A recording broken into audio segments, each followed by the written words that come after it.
Gregorio Goyo Larrazabal is a lawyer by profession, but he's better known for his work in COMELEC. Commissioner Larrazabal started as an election supervisor of the province of Bulacan in 2004, then became regional election director.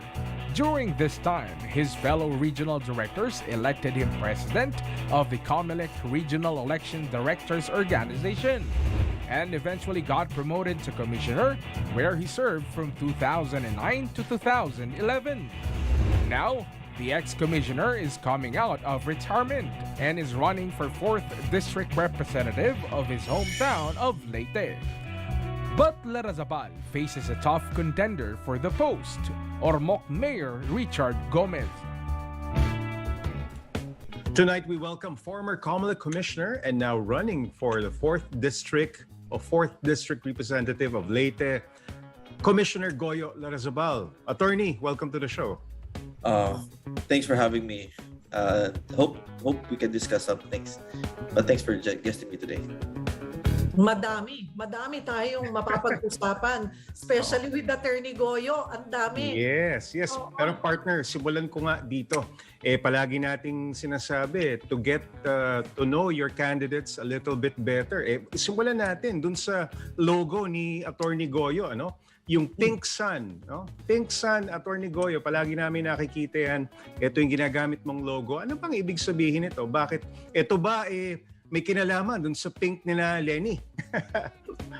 No po. We started using the Pink Sun way back in 2018 or 2019. Bakit pink? Because pink symbolizes hope. And pink symbolizes, on a personal note, it's a reminder for cancer advocacy. My dad and sister passed away because of cancer, and it's a reminder that we need to keep healthy. The pink po, that particular shade of pink, emphasizes to people that, let's stop political bickering. Let's work on providing a better future for our children. You're running as an independent sa 4th District po ng Leyte. Tama po ba, Attorney Goyo? Yes po, I'm considered as an independent candidate kasi pag-file ko ng Certificate of Candidacy, may tatlo po akong Certificate of Nomination and Acceptance ng tatlong iba-ibang political parties. In fact, right now, there are 7 political parties supporting me. Under the law, if you have more than one political party supporting you, you're considered independent. Partner, maganda rin na linawin natin, no? Kasi si Attorney Goyo served as a lawyer for the NPC, no? Nationalist People's Coalition. Hanggang ngayon ho ba, Attorney Goyo, are you still part of the NPC o talagang nag-cut ties na po kayo? Well, the NPC po issued to me a Certificate of Nomination and Acceptance. So I was endorsed by NPC. So I'm still an NPC candidate. I have a lot of friends in different political parties, and I get along with mostly everybody because they know me when they talk to me. Pag kausap nila ako, walang bola. Ang sinasabi ko totoo, hindi ako I don't try to pull their leg. So they like that po. I've worked with many of them through the years po. Ang pamilya po ay nasa politika naman na rin. Ano po? Ang inyo pong ang Larrazabal. Oh, yes po. Ay pamilya din ng mga politiko. Ang inyo pong magulang ay pumasok sa politika. Pero ngayon po, ano ang nagtulak sa inyo, Attorney Goyo, na tumakbo bilang kongresista sa 4th District? My mom was former governor of Leyte. Yung dad ko po, former mayor ng Ormoc City. I was asked to run. Tagal na, hindi pa ko pumasok ng COMELEC. They've already invited me to run. But now po, I feel that it's the right time to enter the political arena kasi I feel that marami kong magagawa kung tulong sa mga tao sa 4 distrito ng Leyte. Sa 4th District ng Leyte, partner, ang magbabanggaan dyan, Goyo versus Goma. PG! Oo. Ang tanong ko lang dito kay Attorney Goyo, nakita mong pogi yung makakalaban mo. Nakita mo bang may laban ka dito na pareho kayong pogi? What are your chances against a celebrity like Goma? Well, I hope naman po, one of my advocacies is to educate the voters. Mm. And I hope people understand that yung pagpasok sa gobyerno po, hindi po popularity contest yan, hindi pagpagwapo, pagpagwapa. It's about providing service to the constituents.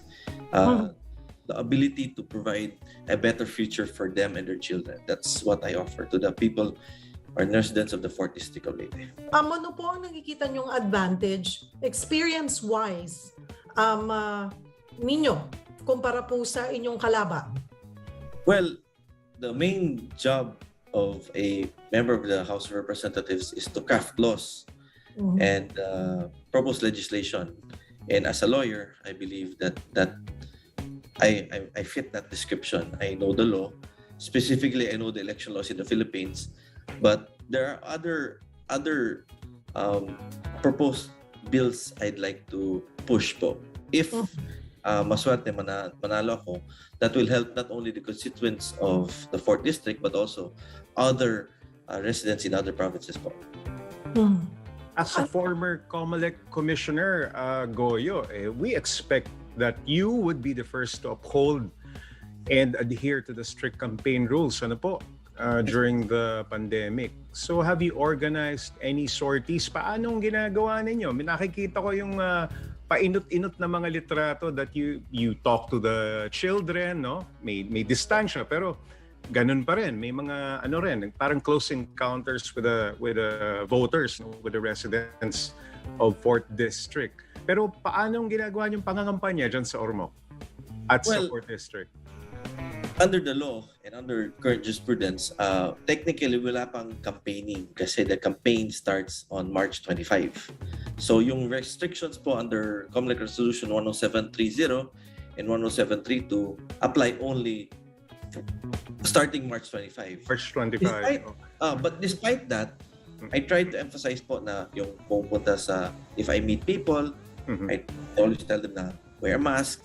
I always tell them social distance tayo ha. Pagkatapos magdala kayo ng alcohol, spray kayo ng alcohol whenever possible.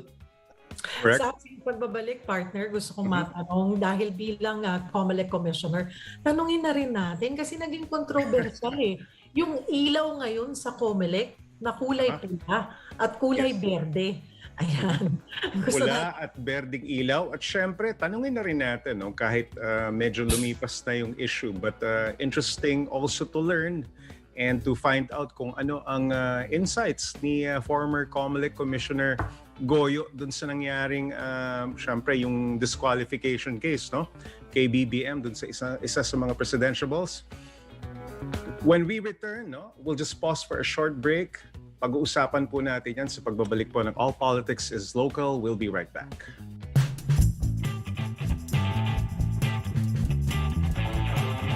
Meet itong magsasaka sa Pangasinan na opa ang dating na artistahin pa. Minsan nga po meron po nagpapa-video greetings tsaka po nagpapa-picture. Sino ba naman ako para tanggihan sila? Ang bagong certified crush ng bayan sa Rated Corina.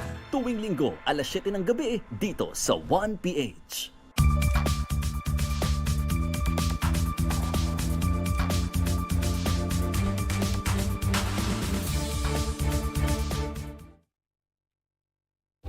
Ang dapat niyong abangan dito sa At Your Home. A young family with a lot to tell will share their story with us. Eto na ang The Other V's. Kasama sina Paulo at Sam Valenciano with Baby Leia. Dito yan sa At Your Home with Mr. Anthony and Mrs. Marcel. Isang libot isang tuwa ang kanyang hatid na ligaya. Patok sa masa ang kanyang mga patawa. Maahalikan kita. Mahigit 3 dekada nang nagbibigay ng tawa't tuwa. Nakatawa ko na ito. Ang nag-iisang bossing ng comedy at entertainment, Vic Soto. Panoorin si Bossing sa Okay Ka Peri Ko. Si Pei kaya mamahalin pa ako kahit tumanda na ako. Malamang, masama ang panlasa ng anak. si Daddy Dido Dude. At sa 143, Bakit ka umiiyak? Tinira mo yung tinapay ko, kakapiraso na lang yung binanatan mo, pe. okay na okay ang Pebrero sa tawat tuwang hatid ng mga programa dito sa Buko. Ang Buko ay eksklusibong mapapanood sa Cignal at Satellite Channel 2. Available on Cignal Play. Welcome back. You're still watching All Politics is Local. With us, former COMELEC Commissioner and now running for 4th District of Leyte, Attorney Goyo Larrazabal. Attorney Goyo, bago tayo pumunta dun sa, kasi kanina nabanggit ni Attorney Goyo, may mga gusto siyang bills na i-push. Kung sakaling pala rin na maging kongresista. Pero puntahan muna natin yung naging dati mong trabaho bilang COMELEC Commissioner na nababalot ngayon sa maraming issue, kontrobersya. Unahin ko muna, partner, yung sabi ko nga na sa gabi daw, nagkukulay berde at pula ang COMELEC. Ano pong take nyo on that? I believe that was not because of COMELEC po. Kasi yung palasyo is pag may-ari diyan is Intramuros Administration. COMELEC just occupies 3 floors. So yung administration ng building po, yung pagpailaw, hindi po COMELEC yan. Iba pong agency yan. Nagkataon lang na siguro yung tao doon sa ibang agency, they wanted to put green and red. They were not aware of the implications. But I understand na tanggal na po yan. Nagsabihan na po sila. But wala pong kinalaman COMELEC po dyan. It's not their fault. Tatanungin ko lang ng diretsong tanong itong si Attorney Goyo. Kasi alam ko, yun nga, naging abogado siya ng NPC. And sometime last year, sumama ka pa dun sa consultation, no? Yes. Yung pag-iikot ni na Presidential Ting Lacson and Vice Presidential Tito Soto. Yes, po. Are you supporting or endorsing the candidacy of Ting and the Senate President? Well, the decision I support several candidates po. But who will vote for, that has to be a family decision. It's not just me who decides po, it's the whole family. But ang kagandahan po nito is many of those running are friends of mine. I've developed relationship through the years. And whoever we vote for po, importante is we determine anong platform government nila, anong track record, anong makaya nilang gawin kung manalo po sila. Okay, Attorney Goyo, dumako na po tayo sa derechahan. Sa pagkakataon pong ito ay binibigyan po namin kayo ng pagkakataon na sagutin o ibigay ang inyong opinyon sa mga isyong nakadikit sa inyong pangalan. Ibabato po namin sa inyo ang mga kalaban o problemang kinakaharap sa inyo pong lugar na tinatakbuhan. At meron po kayong 1 minuto para sagutin ang bawat katanungan. Okay. Parang presidential forum, partner, no? Oo. Attorney Goyo, 1 minute lang po, Okay. Okay. Sinasabi po ng inyong mga kritiko na hindi naman daw kayo lehitimong taga-Leyte, kaya hindi nyo maiintindihan ang pangangailangan ng mga taga-Leyte. Diretsahang tanong, may katotohanan po ba ang paratang na ito sa inyo? Nakakatawa na yung nagsabi na hindi ako taga-Leyte, taga-Ormoc. Actually, hindi sila taga-Leyte, Ormoc. Ako po ay lumad Ormocanon. I grew up in Ormoc. Just like any other Ormocanon, I worked in Manila, but my heart remained in Ormoc. In fact, as a COMELEC field personnel po, na-assign po ako sa Basilan, Basilan, Sulu, Bicol, and other areas po. But my heart remains in Ormoc. Alright, Attorney, isa sa mga problema ng Leyte ay ang kamahalan ng tubig dahil sa napipintong privatization ng supply ng tubig. Diretsahang tanong, kayo po ba ay pabor sa privatization ng tubig sa Leyte? Hindi po. Especially yung privatization ng water sa Ormoc City. That's wrong. Definitely. Yung price ng tubig po before, if babayaran mo 300 pesos a month, now it's 1,100 na, around that price. So, just imagine gaano laking diferensya ng babayaran ng mga residente ng Ormoc monthly. So that has to be addressed po. Ano pang reason? Bakit po napakamahal ng tubig at napakahirap ng tubig dyan sa Leyte?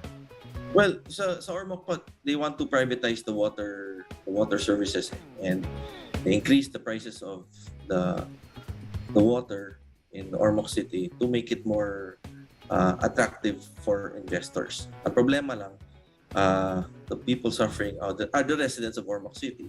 They didn't see that po.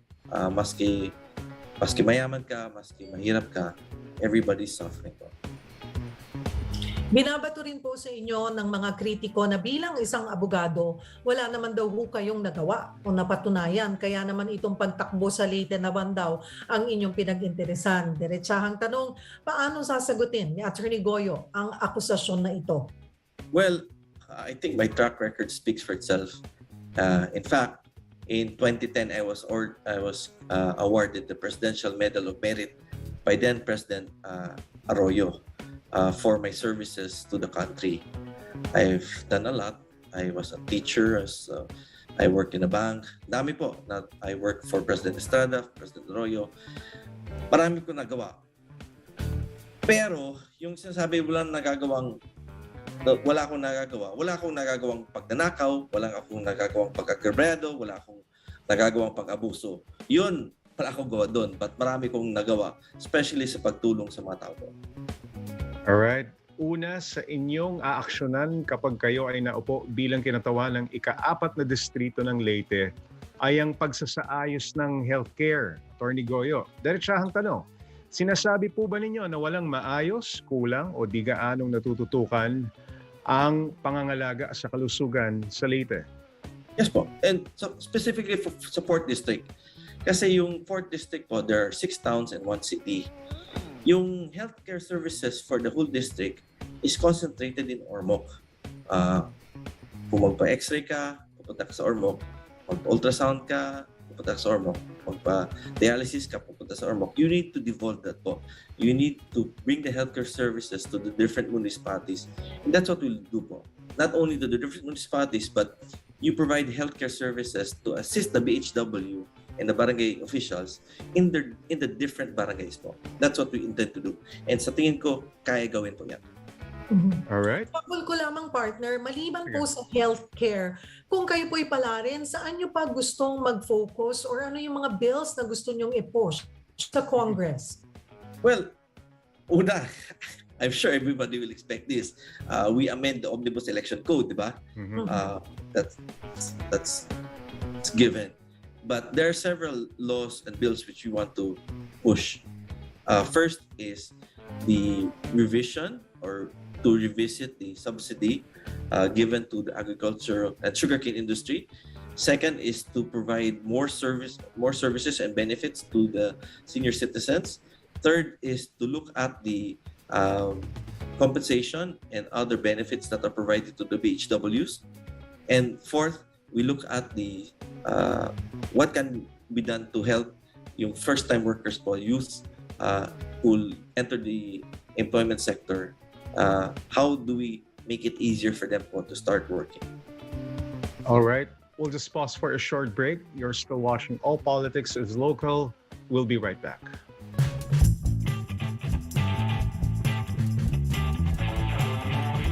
Meet itong magsasaka sa Pangasinan na opa ang dating na artistahin pa. Minsan nga po meron po nagpapa-video greetings tsaka po nagpapa-picture. Sino ba naman ako para tanggihan sila? Ang bagong certified crush ng bayan sa Rated Corina. Tuwing linggo, 7:00 ng gabi, dito sa 1PH.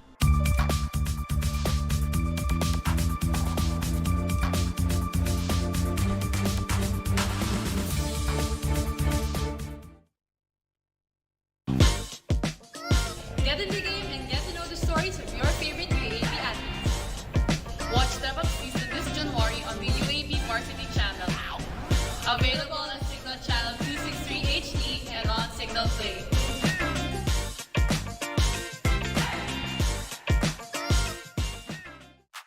We watch, we cheer, we go all in for our favorite NBA teams. Tune in every day to NBA TV Philippines for the best courtside experience. We're keeping you at the edge of your seats all season long, every day of the week. The channel with the most number of live NBA games on TV. We're always on. Subscribe now to NBA TV Philippines.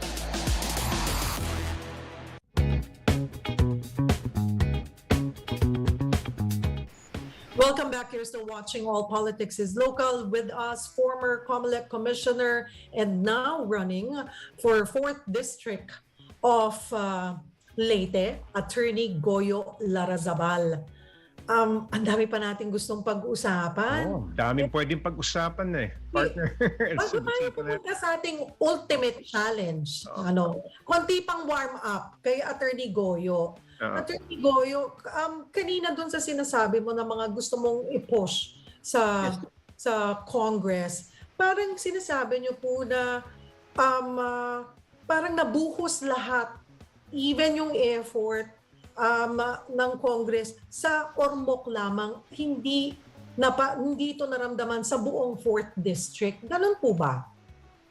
That's the sentiment of the residents po, kasi I visited so many barangays already, and majority of the barangays sinasabi na wala silang nakuhang serbisyo for how many years. Wala silang, yung infrastructure nila is still the same, yung tubig problema pa rin, yung ilaw wala pa rin, yung mga clinic nila wala medisina. So this is the sentiment of the residents of the 4th District. So I'm just echoing what they told me po. At kamusta po ang lagay ng politika, labanan po sa inyong distrito? Well, others say parang bumaga ako ng pader, but I believe that with the message we have, message of hope and a better future for the children and the grandchildren and the families of the residents of the district, I hope they will realize that they deserve service for the next 3 years. They deserve... Who's leading in the surveys now, Attorney Goyo? Well, sa inyong dalawa ni Goma, sino ba ang mas nakalalamang? Well, based on amin mga survey sa barangay, medyo magandang rating ko. Magandang labanan. Pero may balita po kami, Attorney Goyo, tama ba? Minsan medyo out of line na yung mga nangyayari, katulad ng pagpupunit sa inyong mga poster. May ganun bang nangyayari? Totoo ba yun? Opo, yung mga I have a billboard. I have a couple of billboards. Sisira talaga. As in, they cut my face out. Next, yung mga posters ko, ninanakaw, binibenta. Baka naman gusto nila yung picture mo kasi pogi sa kanilang parang, di ba? Amunin mo na lang, Attorney Goyo. Pagwapuhan na lang. Amunin mo. Pwede. Lalaban din ako niyan. Pero seryoso ka ba? Binibili yung poster mo? Bakit naman bibili yung poster mo? Opo, kasi may nagkwento talaga sa amin na for example, if you get a poster ko, may bibili po dyan, 100 pesos per poster sa akin. It's like, wow. So, I look at it na at least nakatulong rin ako sa ibang tao kasi yung 100 na binibigay sa kanila when they turn over poster, they can use it to buy food for their family. So, natulungan ko rin sila po. So, may nagbabayad para baklasin yung mga poster mo, 100 pesos yun per baklas. Yes. Yun ang bayad mo sa laban. Leta, pagpapawisan natin. Pagpapawis. Si Jay, magaling mag-bisikleta yan. Ayun po, mahilig kayo sa bisikleta at kilalang advocate ng bicycle riding. Yan po ang magiging ultimate challenge po namin sa inyo, Attorney Goyo. Papangalanan natin itong Go Bike Yo. Ayan. Go Bike Yo. Ayan. Go Bike Yo. Anong uri ng bisikleta nyo maihahambing ang mga sumusunod na personalidad na amin pong babanggitin? Mm-hmm. Ano bang mga bike? Doon sa mga hindi masyadong nakakaalam. May road bike, mountain bike, gravel bike, merong vintage or classic bike, merong folding bike. So I think kasi Attorney Goyo can clearly describe ko yung ating mga personalities. Ito, Attorney Goyo, sa ating Go Bike Yo, ito, unang personalidad po namin, si Pangulong Rodrigo Duterte. Saang bisikleta at bakit doon nyo siya inahahambing? Mountain bike po. Maski hardtail na mountain bike, a basic mountain bike kasi is medyo dependable, maski saan bukid pupunta, kaya niya po. Mabigat ng konti, and local siya. That's what's being used sa local trails po, yung mountain bike. So that fits the description of President Duterte. Dependable po na bike na madala mo maski sa bukid. Pang bundok, pang bukid, partner. Okay, yung next personality natin, Attorney Goyo, si Vice President Leni Robredo. Anong bisikleta kaya siya? Gravel bike po. Gravel bike. You can reuse the road, you can use the bike sa pavement, you can use it sa trails, you can bring it anywhere po. Dependable po na bike, sturdy, and it can bring you to your destination. Next personality po, presidential aspirant Bongbong Marcos. A triathlon bike. Triathlon Bike. Kasi a triathlon bike po is ang daming masusubok. Parang if you join a triathlon event po, ang dami mo challenges dyan. Iba-ibang challenge. Papasukan. Yung bike run. Oh. Yung bike run. So a triathlon bike is used by a triathlete. And maski anong pagsubok mo, it's still ongoing po. At ang next po natin, Ormoc City Mayor Richard Gomez, ang inyong katunggali. Motorbike eh. Isip ko motorbike siya. Motorbike po. Motorbike, hindi bisikleta. With an engine. Motorbike. Motorbike. Bakit? That's how I know he rides a motorcycle eh. So yun ang isip ko, motorbike sa kanya eh. Wala akong isip na bisikleta. Motorbike po. Okay. Next po natin, ang inyong may bahay, Maria Victoria Larrazabal. Kiddie bike. Bisikleta? Kiddie bike. Kiddie bike. Kiddie bike. Kiddie bike. Yeah. Kasi hindi siya marunong bisikleta. Pareho sila ni Cheryl. Okay. Pareho kayo. Pareho kayong kiddie bike. Pareho kayo. Kailangan yung merong, di ba, additional na support sa likod, yung dalawang maliit na gulong. Trainer wheels. Yung trainer wheels. Ayun. Okay, and lastly, the people of Leyte, the 4th District, nung klaseng bisikleta sila. Your first bike. Whatever your first bike is, that's how I look at the people of Ormoc and the 4th District. Kasi you never forget your first bike. You go to other bikes, but there's always a special place in your heart for your first bike. Wow. And pagka nawala sa yan, partner, hinahanap mo yan, babuy back mo yan eh, para maitago mo. Oo, even if yung bike mo, you sold it for this much, you'll pay more just to buy it back because you love that bike. It's a sentimental thing eh. It's something you value, not because of the price, but because of its significance in your life. And then, pwede mo pang ihang yan sa wall mo. Yes. Tapos, Yes. Parang conversation piece pa yan. Di ba, Yes. attorney? Yes. Nakakamiss magbisikleta. But anyway, partner, may tanong ka pa ba? Ano pong pangako nyo sa 4th District ng Leyte na kung kayo po ay pala rin na maging kongresista nila na hindi mapapako? That I will do the best I can to make their lives better. I will not say that wala na tayong problema. May problema pa rin tayo na harapin. Importante, may kasama sila sa akin. Pagsama-sama kami to work together to make life better. We change things for the better. It's a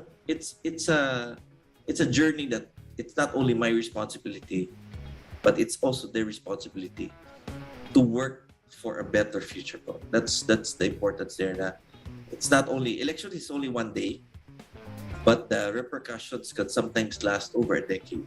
Yung 2 seconds pag-shade mo sa oval po, ang epekto po dyan is 3 taon. So, i-value po natin yung vote. And let's make things better. All right. Thank you so much for joining us in this episode, former COMELEC Commissioner Goyo Larrazabal. Thank you very much and have a good day ahead of you guys. All right. Thank you, sir. We've asked the questions and gotten to know your candidates a little bit better. 4th District of Leyte, you decide. I'm Jay Taruc. And I'm Cheryl Cosim. Join us tomorrow for another episode of All Politics is Local.